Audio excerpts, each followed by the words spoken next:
Historitë frymëzuese të shqiptarëve në diasporë janë shtuar gjithnjë më shumë vitet e fundit për shkak të integrimit të tyre në vendet ku jetojnë. Greta Raboshta prej 14 vitesh e kalon Shkodrën për qytetin e Gentit në Belgjik, por jo profesionin e mësueses. Nga që unë e doja shumë, më ka rrjedhur shumë natyrshëm. Dhe e kam pas ëndër të im pedagoge, kam mësuar shumë, këtë ëndër e kam realizuar.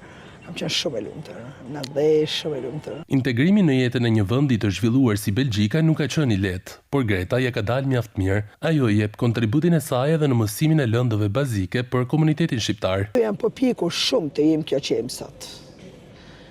Kam punuar, ma beson Gretën, kam studiuar deri në orën 1 natës. E kisha shumë të nevojshme që unë të mësoja gjuhën shumë mirë.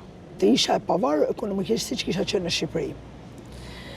Por mësimi është pasion tek unë, kështu që mund të them që nuk ka qenë shumë e vështirë, se e kam pasion për të mësuar. Dhe më pas nuk ka qenë e thjeshtë, edhe të gjej një punë nuk ka qenë e thjeshtë.